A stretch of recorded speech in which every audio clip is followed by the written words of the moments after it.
Sfide del presente e del futuro per le piccole e medie imprese al centro dell'Assemblea dei Soci di Confapi Treviso e Venezia. Una platea di oltre 200 imprenditori al Move Hotel di Mogliano Veneto per riflettere sulle difficoltà del fare impresa oggi, dovute alla carenza di manodopera, il problema dell'accesso al credito e la tassazione ancora ad alti livelli, con ulteriore spettro dei dazi, altro grosso scoglio da superare per le imprese che vendono all'estero. La prospettiva di questi dazi americani è una prospettiva molto fosca per noi, ma peraltro è una regione, la nostra, dove si assemblano anche prodotti, quindi anche i dazi che vengono messi dalla comunità europea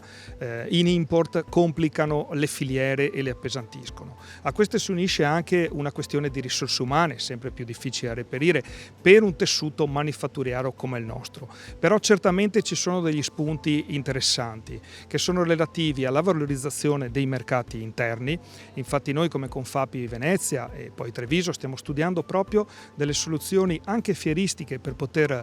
fare una promozione dei prodotti del nostro territorio. Aiuta molto, avere fiducia, questo è il discorso, anche nel mondo dell'incertezza. Poi le situazioni cambiano, però abbiamo visto che ogni situazione ci può dare un aiuto, comunque vedere come sarà il futuro e quindi creare oppure darci l'opportunità di dire quale potrebbe essere per noi il futuro, e questa è un'altra sfida continua che l'imprenditore fa, soprattutto anche nelle nostre zone. Diciamo che il punto di forza di noi, come la vedo io, delle piccole e medie aziende è sicuramente l'eccellenza, cioè noi creiamo eccellenza, siamo il punto forte dell'Italia perché la piccola e media azienda è quella che trascina l'Italia. Da qui forte l'appello alla politica, servono misure adeguate a sostegno di chi crea occupazione. Regione Veneto sempre al fianco delle imprese con incentivi, con anche l'individuazione di ZLS, quindi le zone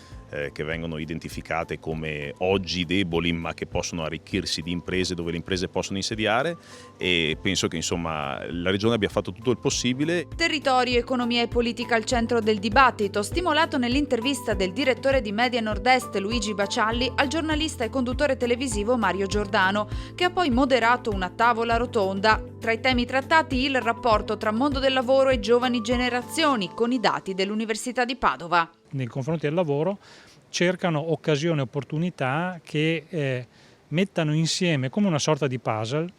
il lavoro con le altre dimensioni di vita, e questo spiega perché a fronte di qualche colloquio di lavoro le giovani generazioni tendono a dire all'offerta, cioè a chi gli fa la proposta, le farò sapere, e quindi non è l'azienda che sceglie ma sono loro che scelgono l'azienda. Saper attrarre e trattenere i talenti, anche questa una sfida per le piccole e medie imprese.